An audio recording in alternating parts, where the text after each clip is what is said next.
Honorable Minister, do you have your linking gadget? Your linking gadget?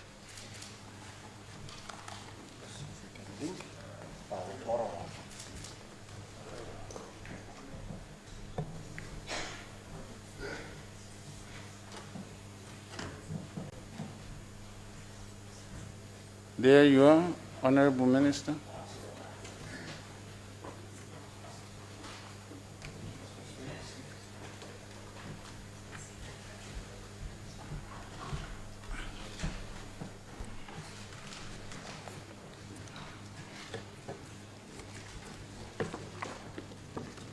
If your mic can point towards you, yes, thank you. Mr. Speaker, sir, I move that leave be granted to present a statement of the estimated revenues and expenditures of the Republic of Zimbabwe for the 2021 financial year and to make provisions for matters ancillary and incidental to this purpose.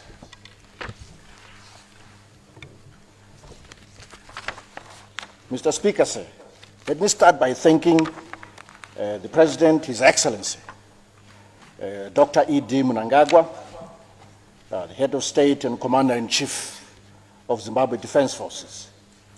I also want to thank the Honorable Vice President, Dr. CGDN Chiwenga, and KCD Mohadi for their continued support and guidance as we implement bold strategies towards achieving Vision 2030. Mr. Speaker, sir, I also wish to appreciate the cooperation and contributions from my colleagues, honorable ministers in Cabinet, and in the same vein, allow me to also express my gratitude for support from the August House through inputs related to your oversight functions. In particular, I appreciate the contributions from both the Budget, Finance and Investment, as well as Public Accounts Committees and other portfolio committees of this August House. Inputs from the recent parliamentary budget retreat, together with various other contributions by the citizenry, individuals, civil society, professional and business organizations, have been valuable in shaping the 2021 budget. As is now the tradition, this budget is being supported by the following separate documents which are at your disposal. One, the 2021 National Budget Statement with details on the state of the economy, budget assumptions, budget priorities, and summarized allocations. Two, the 2021 Infrastructure Investment Plan. Three, the 2021 National Budget Highlights, which is a simplified and summarized version of the budget, which is also referred to as the citizens' budget.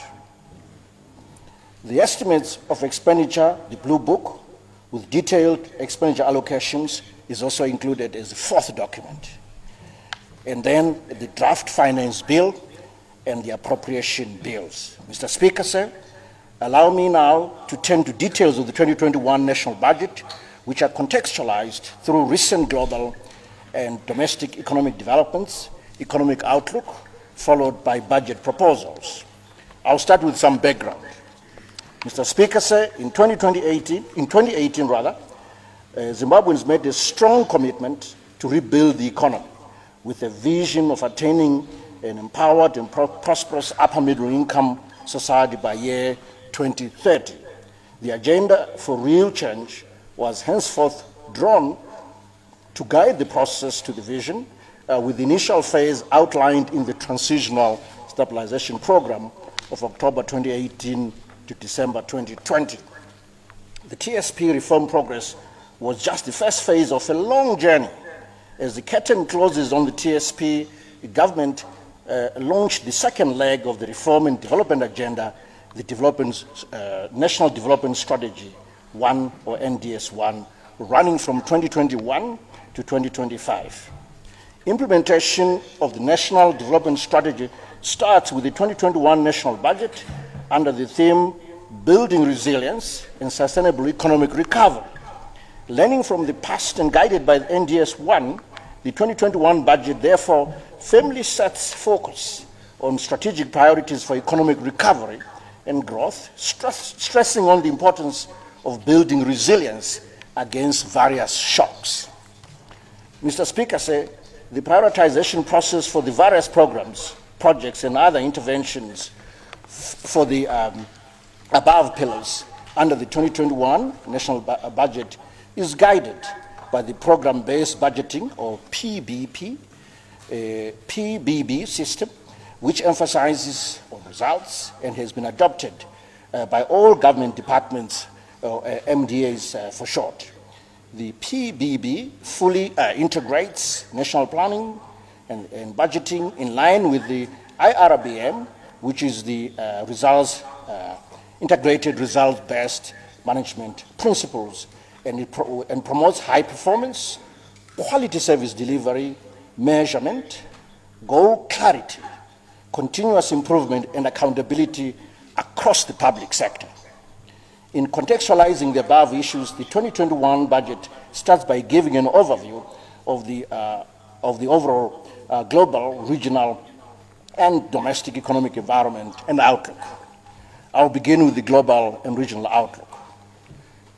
Mr. Speaker, in 2021, the global economy is projected to grow at 5.2% from projected GDP decline of minus 4.4% in 2020.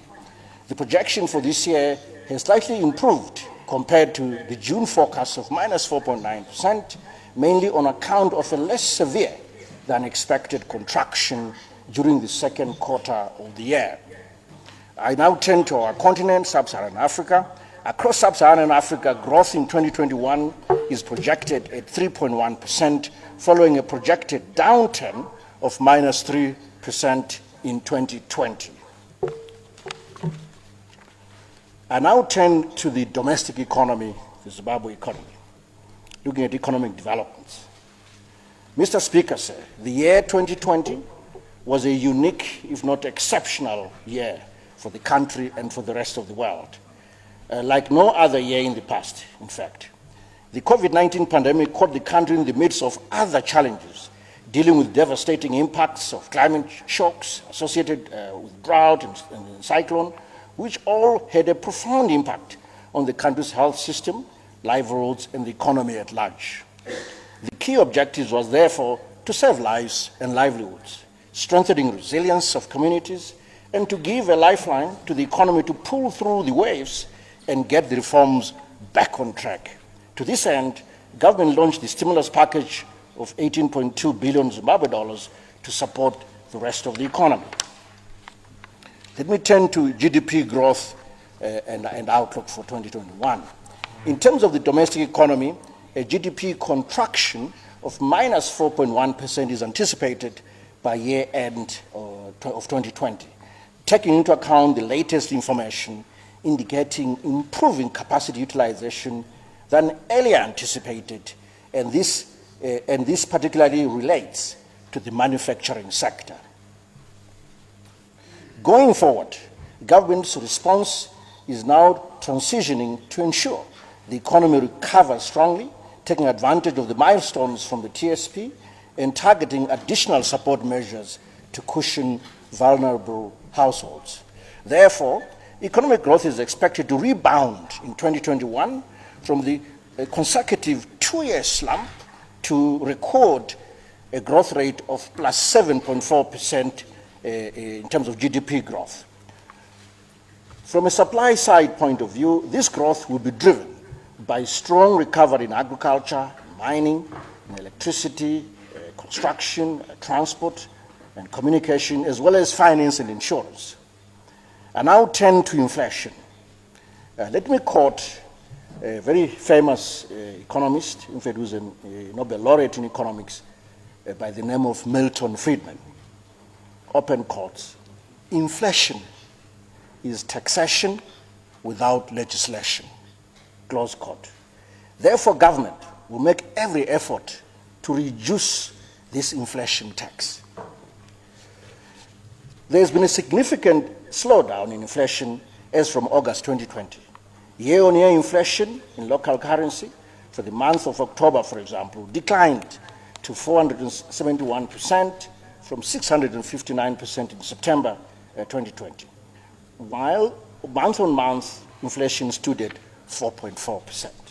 Similarly, blended year-on-year inflation, which measures the combined price changes in goods and services in both the Zimbabwe dollar and US dollar, declined to 249% from 376% during the same period, while blended month-on-month inflation stood at 1.4% in October 2020. In the outlook, annual inflation is expected to drastically slow down to an average of below 135% in 2021, while average month-on-month inflation is expected to be below 1%. On the screen, Mr. Speaker, Sir, Excellency Vice President and ministers and members of Parliament, you see some charts. What's before you, slides have started running now, is an inflation projection from October 2020 to December 2021. You can see the steep fall as predicted in what I've just said. I now turn to the exchange rate. The introduction of the foreign exchange Dutch auction system in June 2020 has managed to stabilize the exchange rate, which in turn anchored inflation expectations and slowed down the increase in prices witnessed before June 2020. The official exchange rate has stabilized around $1 to 81 Zimbabwe dollars throughout the months of July to November, while the parallel market exchange rate premium, which had risen to more than 300% when the auction was introduced, has dropped to less than 10%, which is a tolerable parallel market premium based on international observations. It is worth again quoting another very famous economist, in fact the father of macroeconomics, John Maynard Keynes. He once said, "The importance of money flows from it being a link between the present and the future. Therefore, maintaining currency stability is critical for value preservation through our currency and for increasing our savings." In 2021, the exchange rate is expected to remain stable, supported by the auction market exchange rate system and improved supply of foreign currency as the economy and trade pick up. I now turn to the state of balance of payments. In 2020, the overall current account balance is projected to be in surplus at about $1.2 billion to give overall current account surpluses in both 2019 and 2020. This positive development is driven by growth of exports, mainly in the mining sector. In 2021, the current account is projected to remain positive despite vulnerabilities in the global economy. Let's turn to the situation in the financial sector. The financial sector remains strong, with all financial soundness indicators depicting satisfactory conditions and performance, including adequate capitalization, satisfactory asset quality, and sustained earnings from our various financial institutions. Let me hasten to mention developments in the equity market. The Victoria Falls Stock Exchange, VFEX, was launched on the 23rd of October this year, 2020, to kickstart the Offshore Financial Services Center in Victoria Falls, aimed at attracting foreign capital. Mr. Speaker, let me turn now to the budget performance and outlook. Mr. Speaker, performance of the 2020 budget continues to inspire hope and confidence in the management of the fiscus, stabilization and building of appropriate conditions for stimulating economic activity. A quick look at the revenues. Cumulative revenue collections for the first 9 months of 2020 stood at 88.7 billion Zimbabwe dollars. There's a table out there. I hope you can see the numbers are a bit tiny, but it's everything month by month from January and a projection to the year end. Cumulative revenue collections for 2020 are projected at 173.5 billion Zimbabwe dollars by December 2020. This is about 16.3% of our gross domestic product, GDP. Let me turn to expenditures. Expenditures for the period January to September 2020 were 84.9 billion Zimbabwe dollars, and are estimated to reach $162.4 billion by year end this year. As a result, a budget deficit of 4.9 billion Zimbabwe dollars is anticipated. This budget deficit of 4.9 billion is about 0.5%, minus 0.5% of GDP, which is 0.5% of GDP. Let me turn to public debt. Total public and publicly guaranteed debt is estimated at 78.7% of GDP by year-end 2020. I think on the screen where there's some information on the state of other countries in terms of their debt levels. You see, for example, Japan at 237% of GDP, Singapore 126% of GDP, closer home Mozambique 109% of GDP, Ethiopia at 57%, Kenya at 57%. So we can see Zimbabwe juxtaposed somewhere towards the lower half of that table. I now turn to the macro fiscal framework for the year 2021 and to 2023 in terms of projections. Mr. Speaker, sir, based on anticipated improvements in economic activity in 2021, Treasury projects to collect revenues amounting to 390.8 billion Zimbabwe dollars, which constitutes about 16.4% of GDP. Again, there's a table there, small numbers, but all the information is in there. There is a macro fiscal framework, as I said, and it is premised on the following assumptions. 1, recovery from COVID-19 pandemic. 2, resumption of global economic activity. 3, a good agricultural season. 4, enhanced revenue collection. 5, sustaining the auction system. 6, tourism and trade resumption. 7, materialization of mining investment targets. 8, firming international mineral prices. 9, recovery in domestic aggregate demand. 10, macroeconomic stability reflected by stable currency and prices. And then domestication of value chains. And finally, further control of wasteful expenditures and value for money on all expenditures. Those are the budget assumptions for the 2021 budget. Looking at the deficit financing, a budget deficit of $30.8 billion or minus 1.3% of GDP is targeted in 2021. The targeted fiscal deficit is also in line with the fiscal consolidation stance, which strictly limits the fiscal targeted deficit to below 2% of GDP throughout the National Development Strategy 1 period. The target is also within the SADC macroeconomic convergence threshold of below 3% of GDP and builds on the achievements made in 2019 and 2020. In terms of financing, the entire deficit will be met through domestic market financing. Let me turn to the 2021 budget details. Mr. Speaker, sir, the total bids submitted to Treasury by various line ministries and departments are much higher than the capacity of revenues and borrowings. Therefore, given the macro fiscal stabilization objectives of the budget and the National Development Strategy 1, adhering to an expenditure ceiling of $421.6 billion becomes an imperative. I also recognize development partner support in this regard. Government efforts are being complemented by development partners, notwithstanding their support being channeled outside the budget. I now turn to allocations. Of the $421.6 billion Zimbabwe dollars budget, capital expenditure constitutes $131.6 billion, or 5.5% of GDP, while recurrent expenditure is expected to consume $290 billion, or 12.1% of GDP.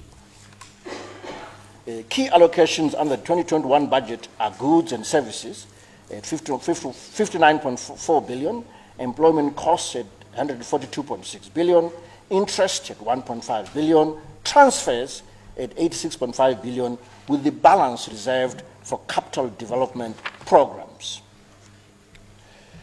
The 2021 budget priority areas is what I will present next. In line with the National Development Strategy 1, priorities and various submissions from countrywide consultative engagements, the 2021 budget priorities are in the following areas.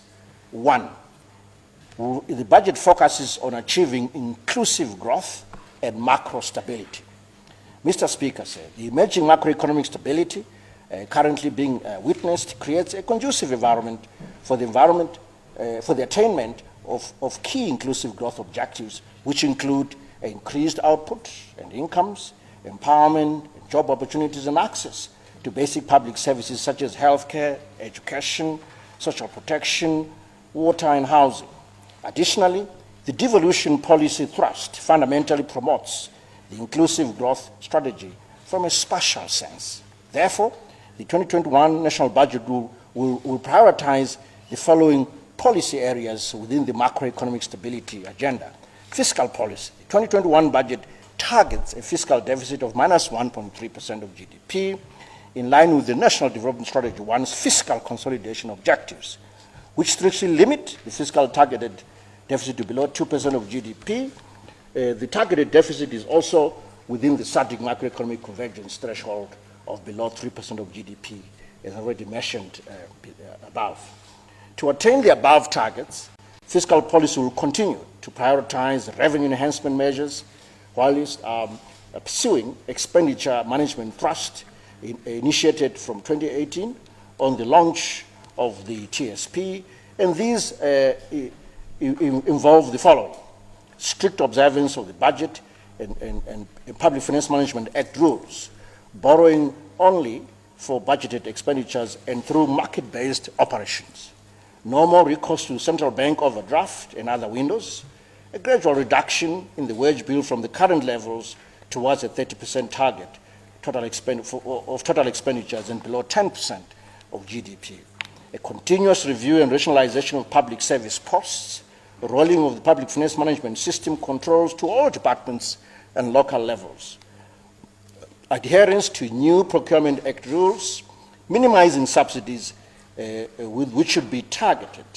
and accommodated in the budget, a complete migration of the public service pension scheme from pay-as-you-go pension to defined benefit pension scheme. We want to continue strengthening taxation systems with a view of enhancing collection efficiency, sealing leakages, support the productive sectors, and manage consumption. We want to strengthen the public finance management system, as I've said this before, a rationalization of retention funds, and finally, a better management of public debt and issuance of government guarantees. I now turn to monetary policy. Mr. Speaker said, complementary to the fiscal policy will be tight monetary policy being pursued through a three-pronged approach to achieving price and exchange rate stability.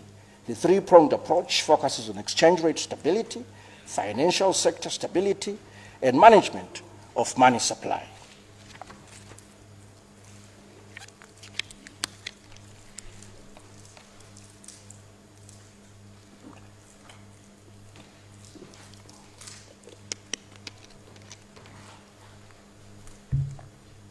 I now turn to the second focus area for the budget, Mr. Speaker said, which is developing and supporting productive value chains. Mr. Speaker said, promotion of industrialization and overall invigoration of domestic production through strengthening value chains which utilize local raw materials is a key tenet of the 2021 budget and NDS 1. The approach is expected to restore and strengthen synergies among sectors, especially the agriculture sector, mining, manufacturing, construction, and service sectors, increasing employment opportunities for inclusive growth in the process. Accordingly, well-coordinated value chains between large businesses and micro, small, and medium enterprises are necessary to achieve sector-wide development and generate broader employment opportunities. I turn to agriculture. Starting with the 2021 national budget, the target is to increase agriculture output to an equivalent in Zimbabwe dollar terms of $8.2 billion by year 2025. This budget seeks to enhance productivity in agriculture during the forthcoming and subsequent agriculture seasons. Focus will be on the following imperatives. 1, access and timely financing arrangements, mitigating against climate change, guaranteeing viability and competitiveness of farming businesses, and finally, protecting the environment for sustainability of the sector. Accordingly, the 2021 national budget allocates a total of 46.3 billion Zimbabwe dollars to the Ministry of Lands, Agriculture, Water and Rural Resettlement. This is in addition to the 6.1 billion provided under the 18.2 billion stimulus package towards stimulating agricultural production. A few words about the support for the vulnerable households. The incessant droughts have forced government to undertake a paradigm shift in the day-to-day farming approach. Supported by various partners and the private sector, focuses on the promotion of the Fumvudza or Intwasa farming concept among communities as a new farming business model. The concept has several advantages, including climate-proofing agriculture, less erosion, and higher nutrient retention, as well as reduced pest infestations, among others. On mitigating against climate change, in 2021, overall support for irrigation rehabilitation development amounts to 3.9 billion Zimbabwe dollars. That's what has been allocated in order to climate-proof our agriculture through irrigation. On weather early warning systems, the 2021 national budget sets aside 766 million Zimbabwe dollars to capacitate the meteorological department to enable it to provide timely and accurate weather forecasts. On mechanization, to improve mechanization of the agricultural activities, government targets to invest significant resources in acquiring both new machinery and rehabilitation of the old equipment. I now turn to the price discovery process, specifically about the commodity exchange. The government is resuscitating the Zimbabwe Agricultural Commodities Exchange in partnership with the private sector, which will improve the price discovery process for agricultural commodities. On horticulture, the government has launched the Horticulture Development Strategy to promote this sector. On livestock, through the Livestock Recovery Strategy, the government will continue to assist farmers to restock the national herd through disease control and surveillance, including game fencing and rehabilitation of deep tanks. Therefore, the 2021 national budget allocates resources, adequate resources towards enhancing livestock production and productivity. I now turn to industrialization, focusing on value chains. Value chains are a critical industrial development strategy as they provide inclusive growth as well as economic viability and sustainability for both business and beneficiary groups. Government will therefore strengthen local agro-processing value chains in agriculture and mining through promoting local production and, where possible, incentivizing local private sector participation. In mining, 5 key minerals have been targeted for beneficiation, and these are gold, the platinum group of minerals, the PGMs, diamonds, coal, and chrome.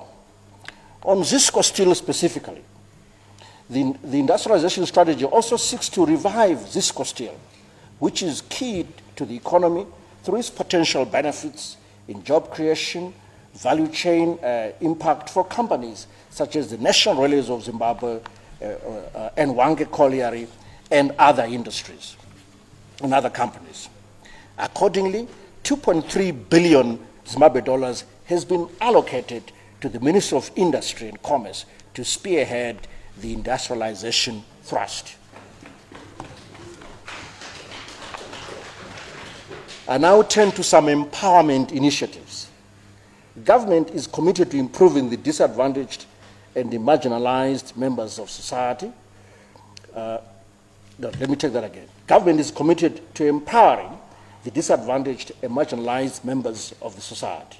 In support of the empowerment drive and a more inclusive society, the government is setting aside resources in Zimbabwe dollar terms, which are equivalent to 37.5 million US dollars for the benefit of women, and $37.5 million for youth entrepreneurs, as well as another $37.5 million for war veterans, which will be accessed through the National Venture Fund. For small to medium scale enterprises, youth and women, if I can say more, youth and women will be primary empowerment and job creation targets, in as much as they are the majority who make an important contribution as productive workers, entrepreneurs, consumers, and agents of change. The country stands to realize a demographic dividend by harnessing the youthful populace to produce through inclusive growth strategies. In the 2021 budget, we're allocating 2.2 billion Zimbabwe dollars to the Ministry of Women's Affairs, Community, Small and Medium Enterprises Development. Furthermore, the 2021 budget will extend the youth employment tax incentives YETI in order to promote employment of the youth. Turning to sports, arts and recreation, government recognizes the importance of building the necessary environment, infrastructure, and relationships for developing youths, sport, arts, recreation, and a diverse culture.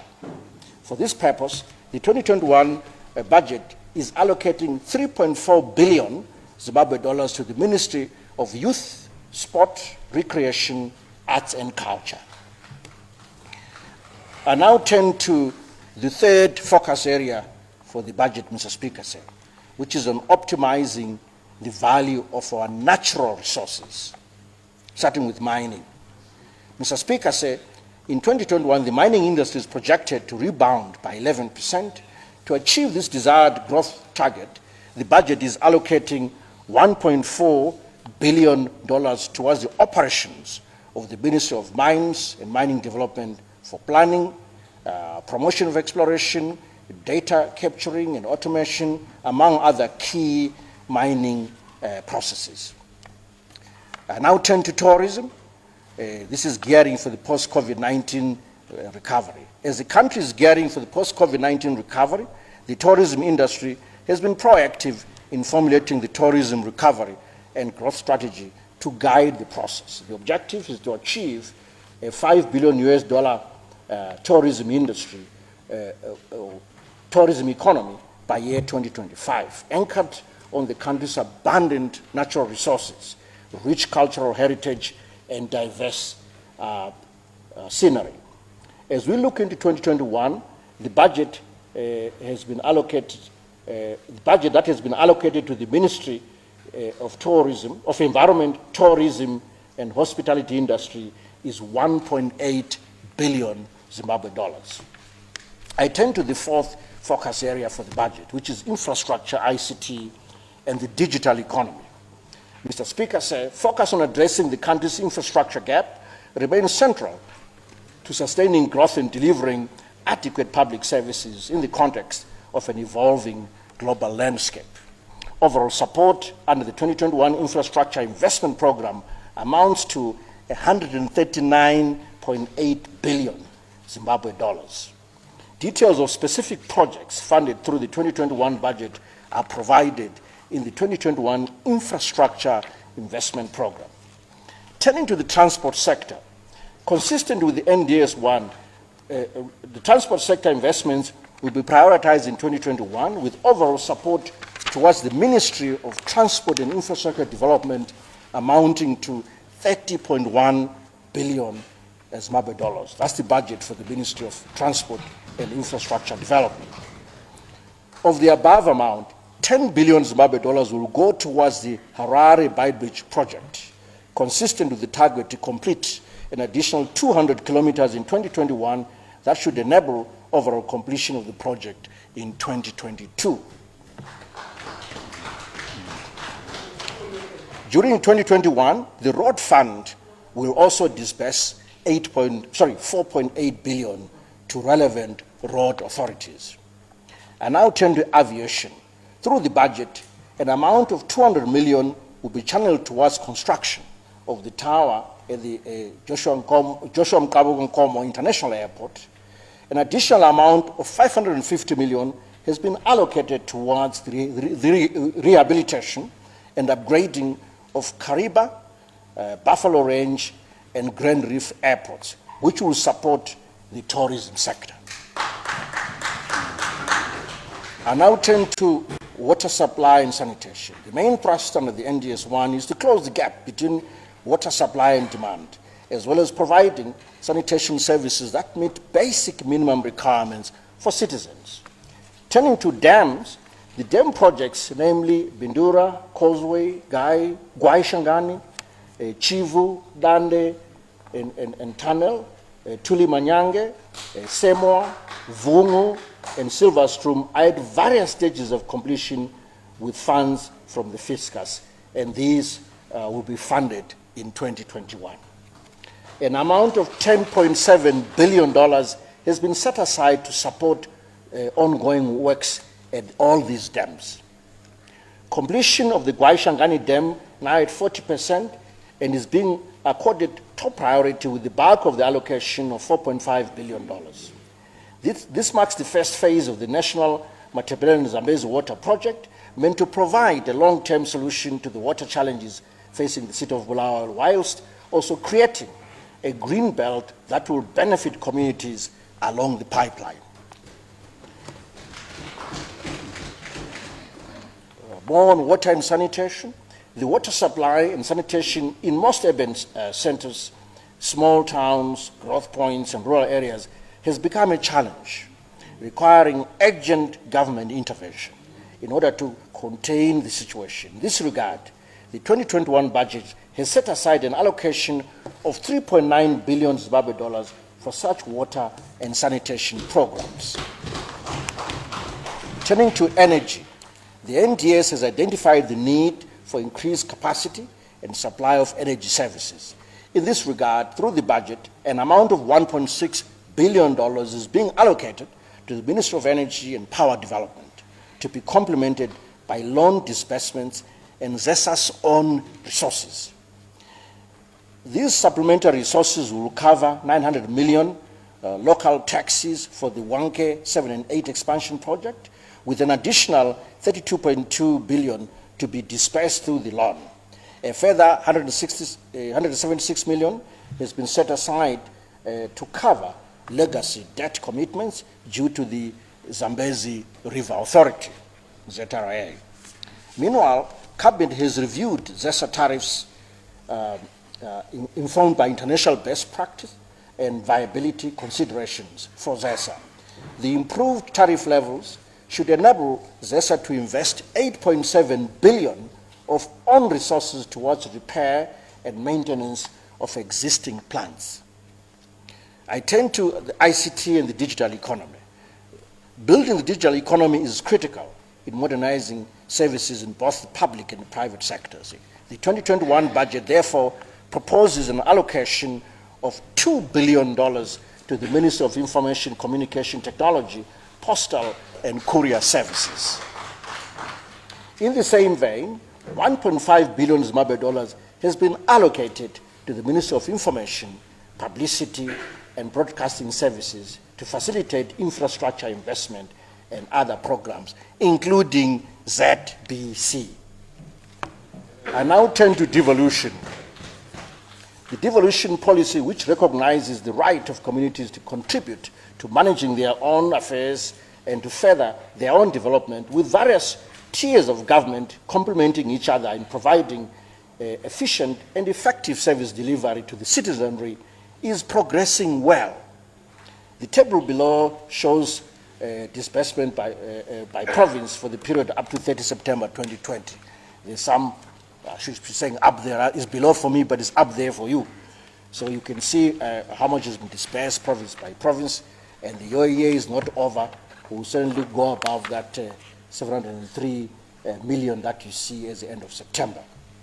In 2021, an allocation of 19.5 billion Zimbabwe dollars is being proposed for devolution, consistent with the Constitution, to be allocated to provincial councils and local authorities for which details are as per the second schedule of the 2021 Budget Estimates Book, or the Blue Book. Turning to local governance and development, in fact, the Minister of Local Government specifically, regarding local government and development, the budget allocates 10.1 billion to the Minister of Local Government and Public Works. I now turn to housing. Government will continue to pursue housing development as one of the basic human needs for reducing poverty, and accordingly, overall support to the Ministry of National Housing and Social Amenities during the 2021 amounts to $2.8 billion to be complemented by other private sector initiatives. So $2.8 billion for the Ministry of National Housing and Social Amenities. I now turn to the fifth focus area for the budget, Mr. Speaker, which is on human capital development, well-being, and social protection. Let me start with healthcare. Mr. Speaker, despite the challenging economic environment, the new dispensation has over the last 2 years been providing significant resources to revive the health system in areas such as reproductive, maternal, newborn, and adolescent health and nutrition services. However, the COVID-19 pandemic has put a spotlight on the challenges in the healthcare system and infrastructure, from shortages of testing and medical supplies to access of health services for underserved populations. In this regard, $54.7 billion has been allocated to the Ministry of Health and Child Care in the 2021 budget. I acknowledge development partner support in this regard. Overall development partner support in the health sector is projected at $494.5 million in 2021. Still under human capital development, I now turn to higher education. The 2021 budget will also prioritize education infrastructure provision in the form of building of student accommodation and setting up of innovation hubs at universities, in line with Education 5.0. Therefore, the 2021 budget has a provision of $14.4 billion for the Ministry of Higher and Tertiary Education, Innovation, Science and Technology Development. I now turn to basic education, still under the human capital pillar. The staggered reopening of schools for the in-person learning during this pandemic has a measure to contain the spread of the disease in schools, and has also allowed school authorities to adjust to the new normal without risking the health of teachers and learners. In view of the fact that schools must comply with the WHO guidelines whilst delivering education services, the 2021 budget will provide support towards the purchase of PPE. Government acknowledges the plight of the girl child during these difficult times and commends initiatives to reduce their burden. As such, the budget will continue to provide sanitary wear to female learners from vulnerable households.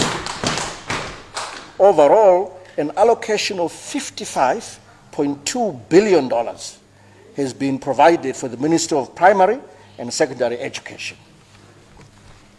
I turn to social protection. The challenging environment facing the country has resulted in increases in the number of vulnerable households, whilst the capacity of existing social safety nets has equally deteriorated. This then calls for establishment of strong integrated social safety infrastructure which is resilient and inclusive. Government will therefore expedite the process of having a comprehensive and up-to-date database of vulnerable members of society in order to curb the abuse of safety nets, but also to increase coverage. The 2021 budget, therefore, has an allocation of $6.9 billion for the Ministry of Public Service, Labor and Social Services. I now turn to peace and security. In recognition of the importance of peace, the security sector has to be adequately supported, and hence the 2021 budget has made provision for essential requirements of security services such as training, accommodation, mobility, equipment, uniforms, medical facilities, and other welfare essentials. Therefore, I propose allocations to the security cluster as follows. Starting with the Minister of Defense, Security and War Veterans, a budget allocation of $23.8 billion. And to the Minister of Home Affairs and Cultural Heritage, a budget allocation of $23.6 billion. I now come back to war veterans. The 2021 budget appreciates and recognizes the significant effort of our war veterans and all collaborators in bringing about independence and peace. In line with the Constitution, the budget therefore owns up by supporting the welfare of our war veterans in terms of medical care, general welfare, schooling for their children, and promotion of their economic empowerment. For that purpose, budgetary resources have been set aside for war veterans, including the additional equivalent of $37.5 million for the War Veterans Fund, which will be access to the National Venture Fund.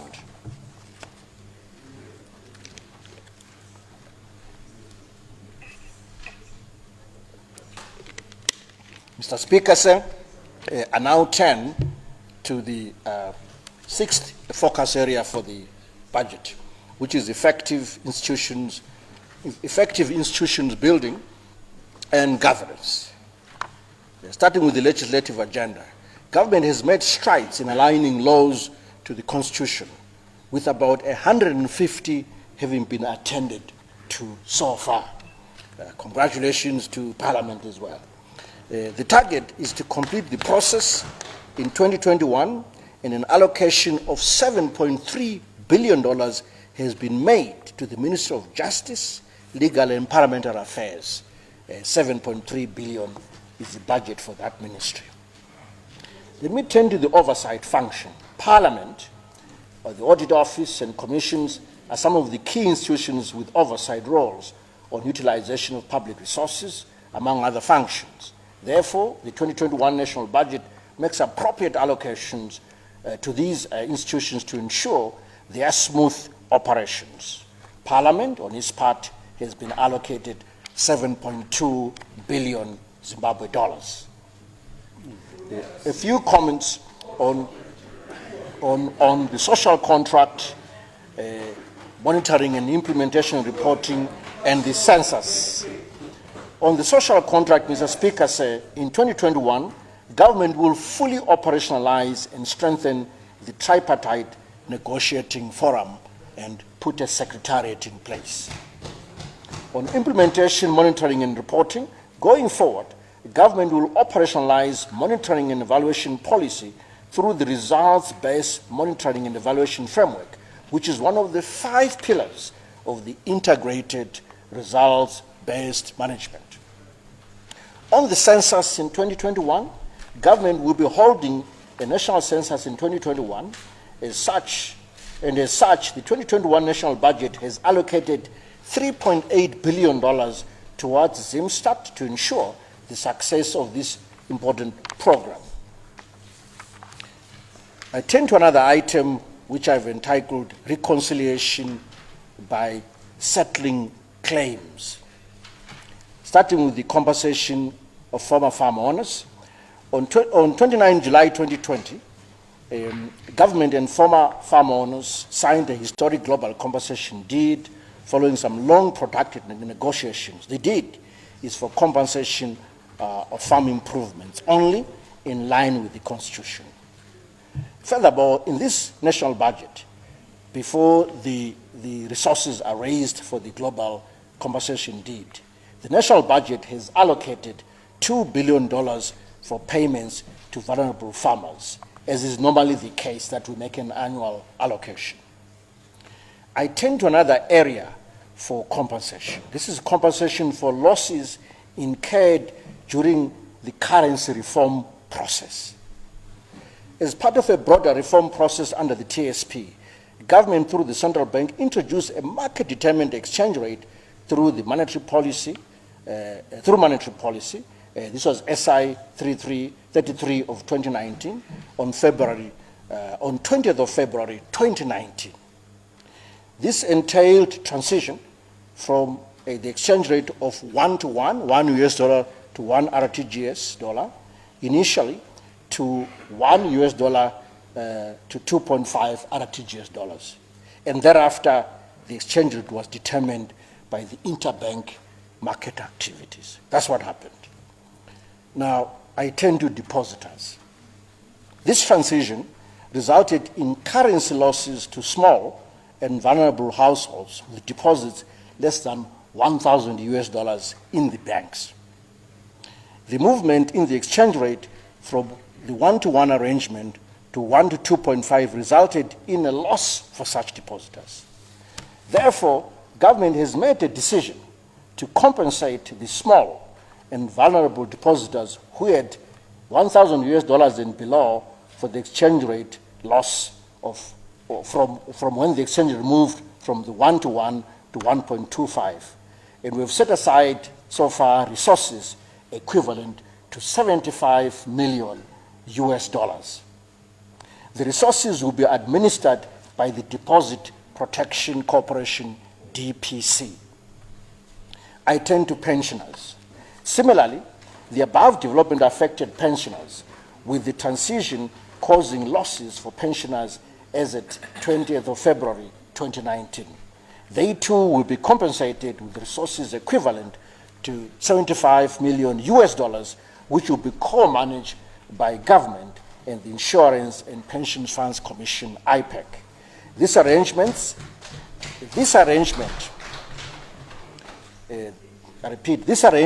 excludes recommended compensation under the Smith Commission report. I now turn to another pillar, which is engagement and re-engagement, Mr. Speaker, sir.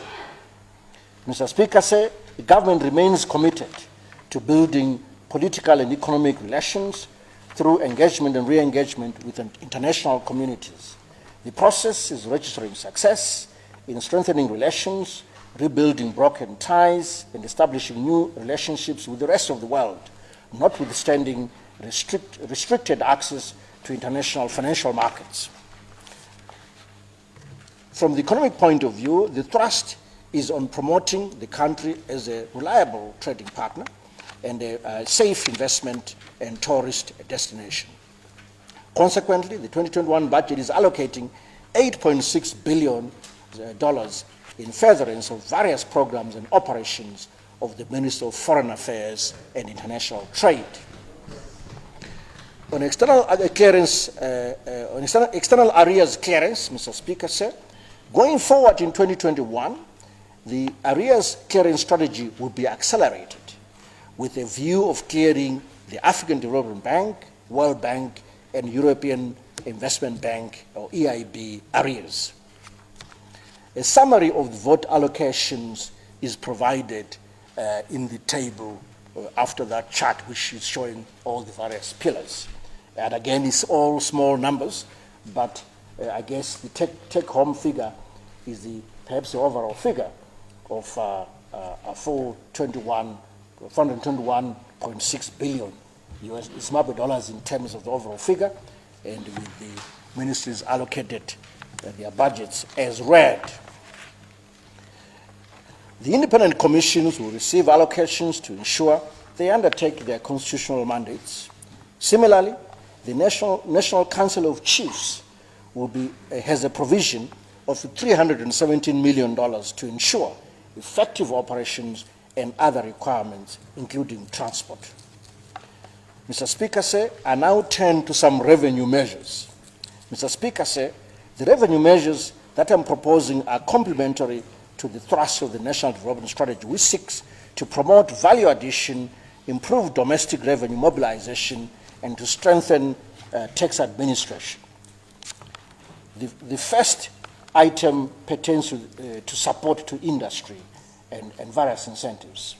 I start with the fertilizer industry. In order to complement the priorities of the National Development Strategy, which includes recapitalization of fertilizer manufacturing companies and investing in new technology, I propose to introduce the fertilizer manufacturer's rebate, whereby raw materials used in the production process will be imported tax and duty-free by approved manufacturers. I further propose to extend duty concessions for the following industries: the dairy industry, extend duty suspension on milk powder for the year 2021, and the suspension of duty on ring-fenced quantities of raw cheese for a further period of 12 months beginning 1 January 2021. On the leather industry, I include additional raw materials under the shoe manufacturer's rebate in line with investments in modern technology for the production of new product lines.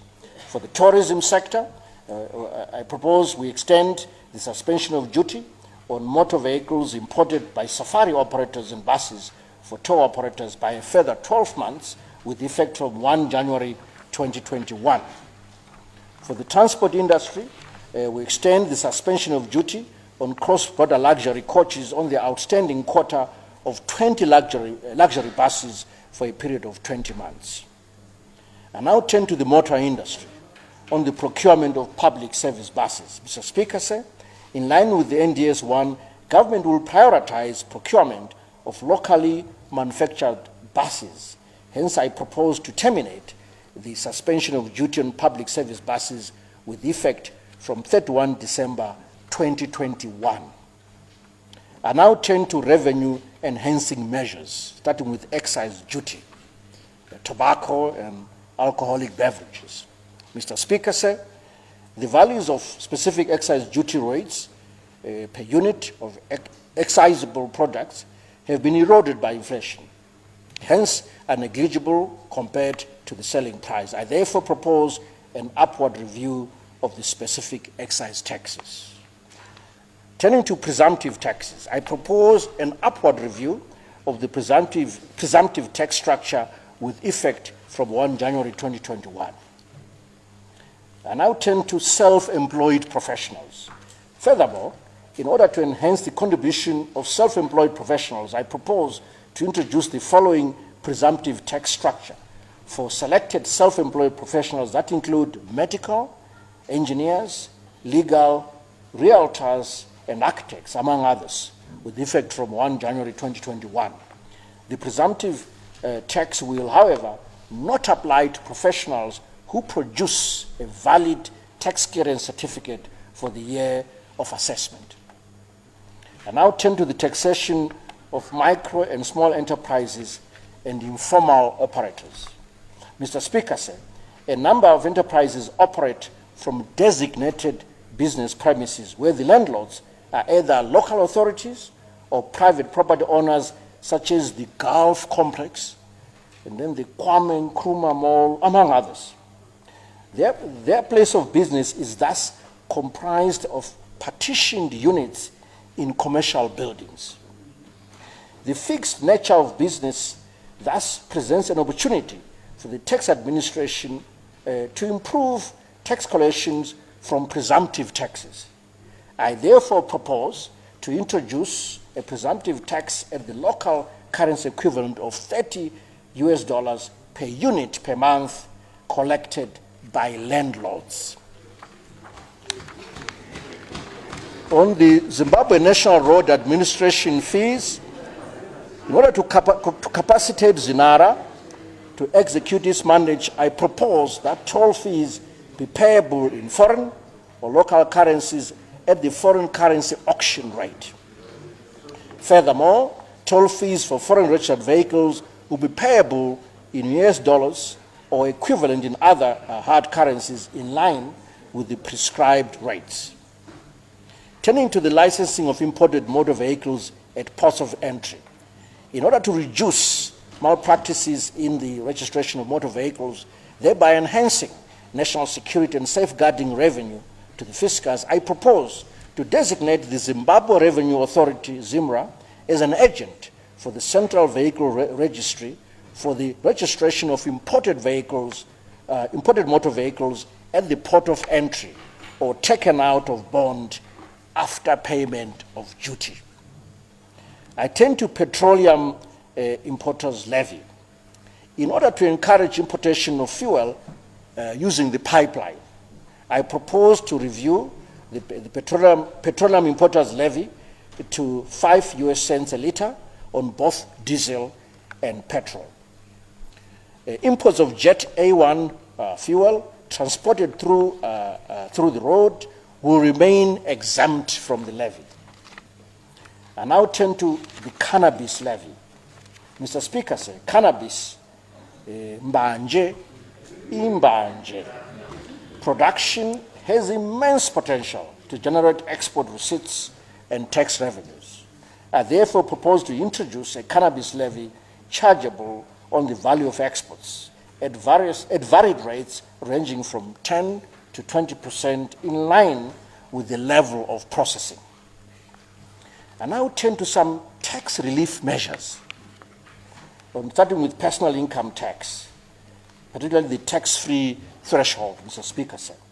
Mr. Speaker, sir, the recent salary and wage adjustments for public and some private sector employees necessitates a commensurate review in a personal income tax framework. I therefore propose to review the tax-free threshold from $5,000 per month to $10,000 per month. I further propose to adjust the tax bands to begin at $10,001 to end at $250,000 per month, above which the highest marginal tax rate of 40% will apply. In addition, I propose to review upwards the bonus tax-free threshold from $5,000 to $25,000 with effect from 1 November 2020. Corporate income tax. This is payment of tax in foreign currency. I propose that businesses pay corporate income tax in foreign currency on the basis of gross foreign currency receipts, remaining after deducting the prescribed retention or liquidation threshold. So it is based on the net rather than the gross. Tax incentives for real estate investment trusts or REITs. These are new instruments.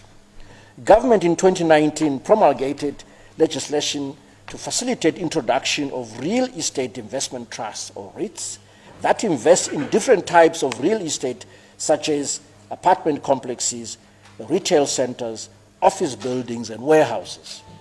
In recognition of the capabilities of REITs to mobilize resources for new infrastructure projects and also incentivize investors into this alternative high-yielding financial instrument, I propose to exempt income accruing from REITs from corporate income tax, subject to specified conditions.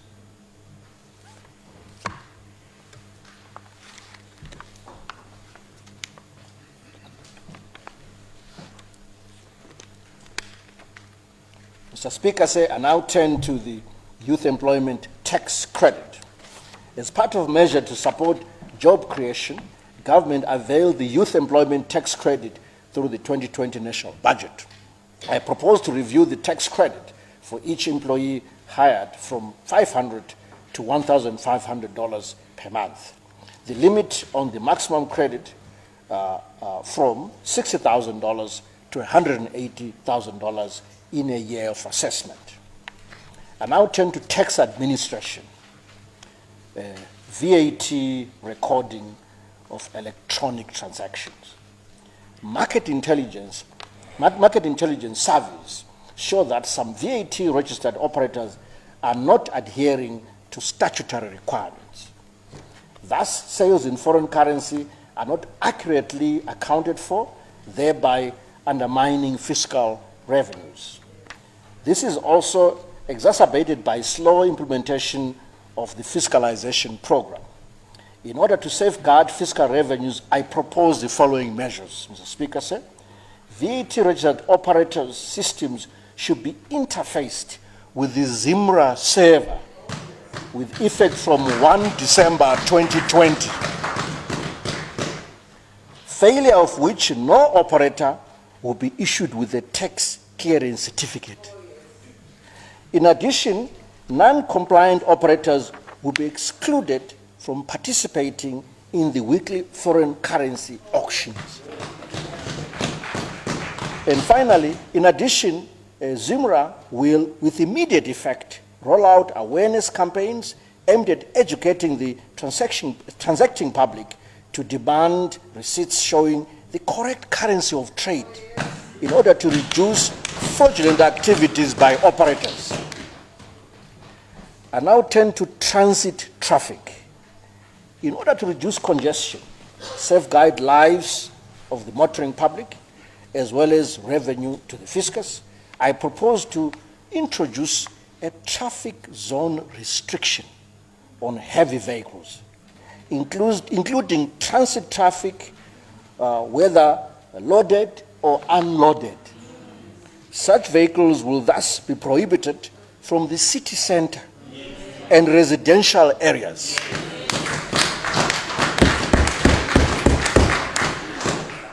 This measure will be implemented in collaboration with the city councils. I now turn to the legislative amendments, alignment of excise duty on fuel. In order to eradicate the potential misclassification of fuel, I propose to align the excise duty rates for diesel and petrol to 30 cents per liter, US cents per liter. Furthermore, I propose to review taxes and levies on diesel to align with the rates applicable on petrol. These taxes and levies include carbon tax, narrow road levy, NOx debt redemption, and strategic reserve levies. Payment of excise duty in foreign currency. Current statistics show that 70% of fuel is sourced under the direct fuel or DFI importation facility, while the remaining 30% is funded through the auction system. The currency of excise duty revenue should thus reflect current trends. In order to ensure proper accounting of excise duty revenue in foreign currency, fuel imports shall be deemed to be in foreign currency under the direct fuel importation facility, unless the importer provides satisfactory documentary evidence to the effect that funds were sourced through the auction system. I now turn to the import restriction on second-hand motor vehicles. Mr. Speaker said about $1.3 billion was spent on imported buses, light commercial and passenger motor vehicles from 2015 to September 2020. This is despite the existence of capacity by local motor industry to assemble the above-mentioned range of motor vehicles.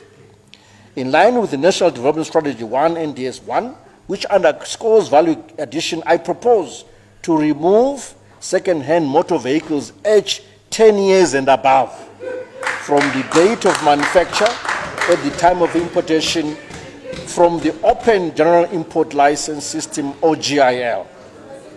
In the interim, commercial vehicles such as tractors, haulage trucks, earth-moving equipment, and other specialized vehicles used in mining and construction will, however, be exempt from this requirement.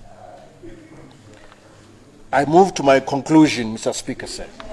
Mr. Speaker, sir, going around the country, meeting with all groups of people, I came up with the following observations. Out there, confidence is improving, and the budget is committed to cement that hope by addressing various expectations.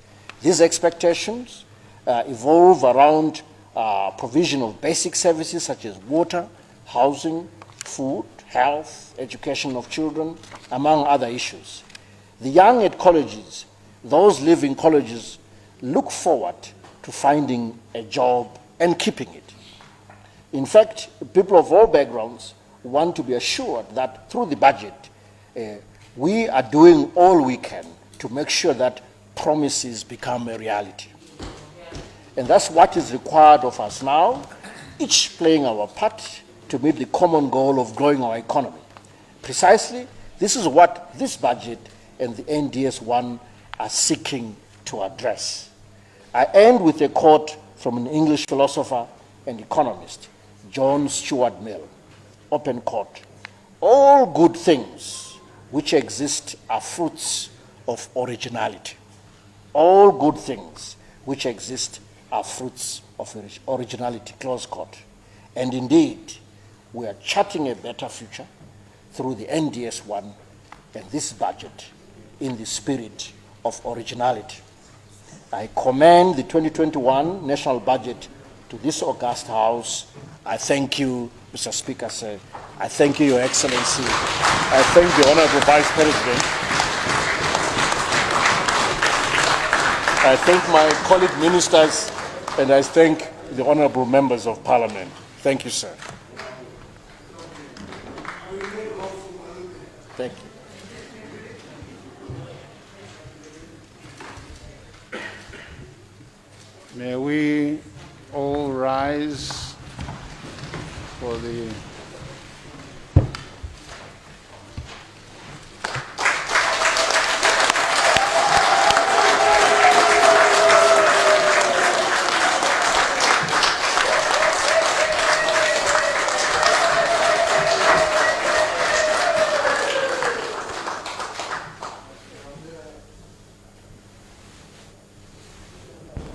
Please be seated.